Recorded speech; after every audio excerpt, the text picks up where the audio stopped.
आज ना झालं असं की हे मला बोलले होते, "छकू मी दुपारीच भाजीपाला घेऊन आलो तेव्हाच निवडून ठेव." पण मी त्यांना बोलले होते, "आज मी नंतर निवडून ठेवते."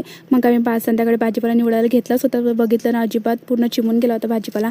आता विचार पडला त्याच्यामधलं निवडावं तरी काय निवडायचं. पण तितक्यातच मला पिहू मदत करायला आली होती. "आई दे मी तुला निवडू लागते." पण तिला मी म्हटलं होतं, "बाई राहू दे, कशाला तू जास्तचे काम करून ठेवतं, खूप जास्त गोंधळ करून ठेवशील." असं मग पटकन इकडे स्वयंपाकची तयारी करायला गेलीच होती ना, तर परत येऊन बघितलं ना पिहू मस्तपैकी निवांतपणे ना कृष्णाचं भजन ऐकत बसली होती.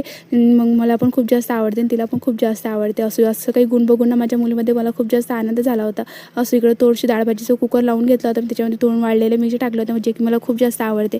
इकडे एकाकडे कणिक मळून घेतले होते, पटकन चपाती करायला घेतला होता, कारण की खूप जास्त उशीर झाला होता स्वयंपाकाला. आणि आज मला गोड आंबा करायचा होता, जे की पिऊच्या पप्पाचं खूप दिवसापासून बोलत होते की मला गोड आंबा करून दे, गोड आंबा करून दे.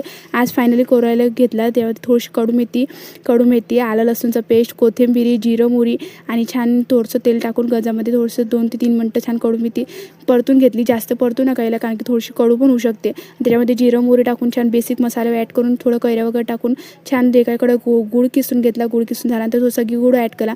2 ते 3 मिनटं छान त्याला शिजून द्या. असा होता माझा आजचा दिवस. व्हिडिओ आवडला असेल